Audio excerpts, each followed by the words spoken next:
હવે next topic જોઈએ, ગોળાકાર કવચનું સ્થિતિમાન. તો ધારો કે આપણી પાસે એક r ત્રિજ્યા વાળી ગોળાકાર કવચ ઉપર q જેટલો વિદ્યુતભાર સતત રીતે વિતરિત થયેલો છે અને આપણે આ ગોળાકાર કવચના કેન્દ્રથી સ્મોલ r અંતરે કવચની બહાર રહેલા કોઈ બિંદુએ વિદ્યુત સ્થિતિમાન શોધવું છે. તો આગળના પ્રકરણની અંદર આપણે ભણી ગયા છીએ કે ગોળાકાર વિદ્યુત ભારિત કવચના લીધે કરીને મળતું વિદ્યુત ક્ષેત્ર. તો એમાં આપણે જોયું હતું કે સમગ્ર વિદ્યુત ભાર જે ગોળાકાર કવચ ઉપર વિતરિત થયેલો છે એ વિદ્યુત ભાર ગોળાકાર કવચના કેન્દ્ર પર કેન્દ્રિત થયેલો હોય તેવા બિંદુવત વિદ્યુત ભારની જેમ વર્તે છે. જો હવે આપણો આ q વિદ્યુત ભાર એ O પાસે બિંદુવત q વિદ્યુત ભારની જેમ વર્તે તો પછી સ્મોલ r અંતરે તેનું સ્થિતિમાન કેટલું થશે કે q/r. બરોબર. હવે જો આપણે ગોળાકાર કવચના સપાટી ઉપરના કોઈ બિંદુએ સ્થિતિમાન લઈએ તો આ સ્મોલ r જે છે એનું મૂલ્ય સ્મોલ r બરાબર કેપિટલ R જેટલું થઈ જાય.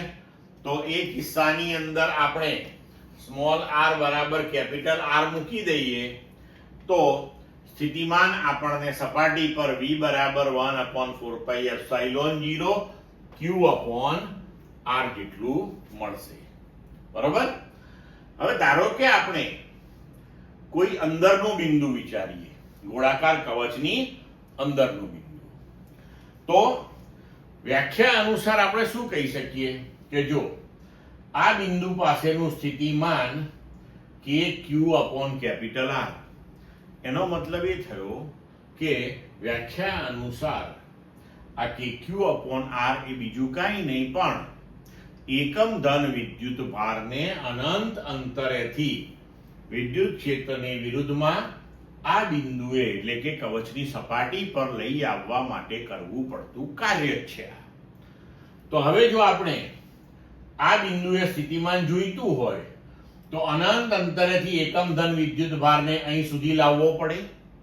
તો અહીં સુધીનું કાર્ય તો ગણ્યું છે, તો હવે બાકીનું આટલું સ્થાનાંતર આપણે એકમ ધન વિદ્યુત ભારને કરાવીએ અને એ માટેનું કાર્ય ગણીને આમાં ઉમેરી દઈએ. પણ આપણે પહેલા પ્રકરણમાં ભણી ગયા કે ગોળાકાર વિદ્યુત ભારિત કવચની અંદરના કોઈ પણ બિંદુએ વિદ્યુત ક્ષેત્ર શૂન્ય હોય છે. જો વિદ્યુત ક્ષેત્ર શૂન્ય હોય તો સપાટીથી કેન્દ્ર સુધીના કોઈ પણ બિંદુએ તમે એકમ ધન વિદ્યુત ભારને સ્થાનાંતરિત કરીને લઈ જાઓ તો કરવું પડતું કાર્ય કેટલું થઈ જાય? શૂન્ય થઈ જાય.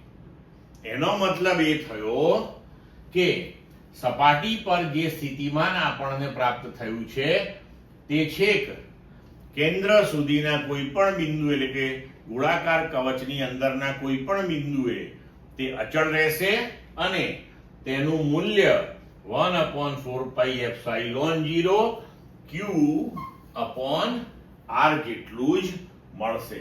ક્લિયર મિત્રો?